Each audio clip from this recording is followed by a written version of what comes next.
जय श्री राम। कहु नाथ सुंदर दो बालक, मुनिकुल तिलक की नृपकुल पालक। ब्रह्म जो निगम नेति कही गावा, उभय वेश धरि की सोई आवा। हे नाथ, कहिए ये दोनों सुंदर बालक मुनिकुल के आभूषण हैं, या किसी राजवंश के पालक, अथवा जिसका वेदों ने नेति कहकर गान किया है। कहीं वह ब्रह्म तो युगल रूप धर कर नहीं आया है। सहज विराग रूप मनु मोरा, थकित होत जिमि चंद चकोरा। ताते प्रभु पूछऊँ सति भाऊ, कहु नाथ जनि करहु दुराऊ। मेरा मन जो स्वभाव से ही वैराग्य रूप बना हुआ है, इन्हें देखकर इस तरह मुग्ध हो रहा है जैसे चंद्रमा को देखकर चकोर। हे प्रभु, इसलिए मैं आपसे सत्य निश्चल भाव से पूछता हूँ। हे नाथ, बताइए, छिपाव न कीजिए। इन्हीं बिलोकत यति अनुरागा, बरबस ब्रह्म सुख ही मन त्यागा। कहा मुनि बिहसी कहो नृपणी का, बचन तुम्हार न हो अली का। इनको देखते ही अत्यंत प्रेम के वश होकर मैंने मेरे मन में जबरदस्ती ब्रह्म सुख को त्याग दिया है। मुनि ने हंसकर कहा, हे राजन, आपने ठीक यथार्थ ही कहा, आपका वचन मिथ्या नहीं हो सकता। ये प्रिय सब ही जहाँ लगी प्राणी, मन मुसुका ही राम सुनि बानी। रघुकुल मणि दशरथ के जाए, मम हित लागी नरेश पठाए। जगत में जहाँ तक जितने भी प्राणी हैं, ये सभी को प्रिय हैं। मुनि की रहस्य भरी वाणी सुनकर श्री राम जी मन ही मन मुस्कुराते हैं, हंसकर मानो संकेत करते हैं कि रहस्य खोलिए नहीं। तब मुनि ने कहा, ये रघुकुल मणि महाराज दशरथ के पुत्र हैं। मेरे हित के लिए राजा ने इन्हें मेरे साथ भेजा है। राम लखन दूर बंधुवर, रूपशील बलधाम। मख राख्यो सब साखी जगु, जिते असुर संग्राम। ये राम और लक्ष्मण दोनों श्रेष्ठ भाई, रूपशील और बल के धाम है। सारा जगत इस बात का साक्षी है कि इन्होंने युद्ध में असुरों को जीत कर मेरे यज्ञ की रक्षा की है। मुनि तव चरण देखि कहराऊ, कही न सकऊँ निज पुण्य प्रभाऊ। सुंदर श्याम गौर दो भ्राता, आनंद हूँ के आनंदाता। राजा ने कहा, हे मुनि, आपके चरणों के दर्शन कर मैं अपना पुण्य प्रभाव कह नहीं सकता। ये सुंदर श्याम और गौरवर्ण के दोनों भाई आनंद को भी आनंद देने वाले हैं। इनकै प्रीति परस्पर पावनी, कही न जाई मन भाव सुहामनी। सुनहु नाथ कहा मुदित विदेहु, ब्रह्म जीव यु सहज सनेहु।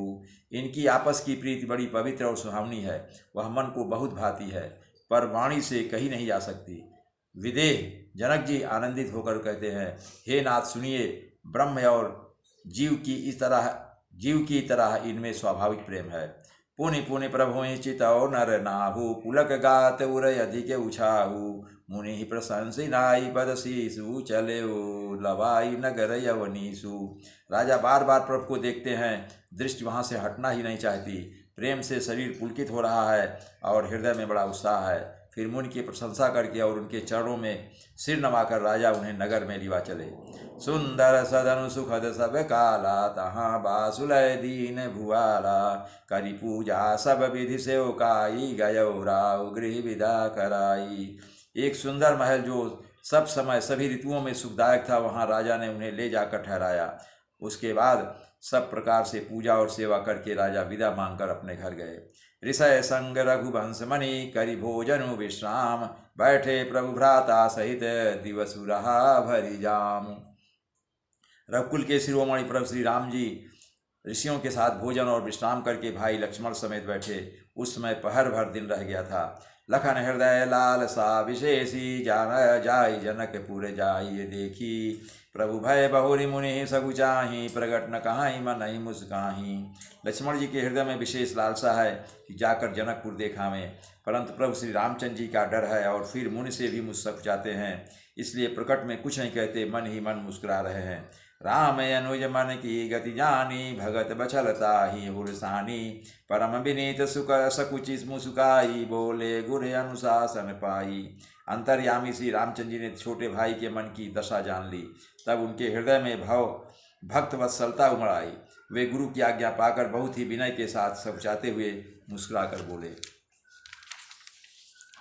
नाथ लखनपुर देखन चाही, प्रभु सकोच डर प्रगट न कहीं। ज्यों राउर आय सुमय पाऊँ, नगर दिखाई तुरत लय आवऊँ। हे नाथ, लक्ष्मण नगर देखना चाहते हैं, किंतु आपके डर और संकोच के कारण स्पष्ट नहीं कहते। यदि आपकी आज्ञा पाऊँ तो मैं इनको नगर दिखलाकर तुरंत ले आऊँ।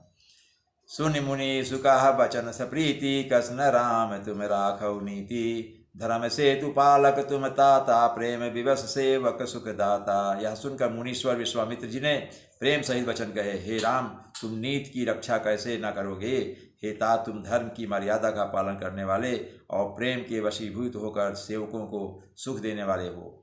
जाई देखिया बहु नगरु, सुख दिग्धान दो भाई। करौ सुफल सबके नयन, सुंदर बदन दिखाए। सुख के निधान दोनों भाई जाकर नगर देखाओ। अपने सुंदर मुख दिखलाकर सब नगर निवासियों के नेत्रों को सफल करो। जय श्री राम।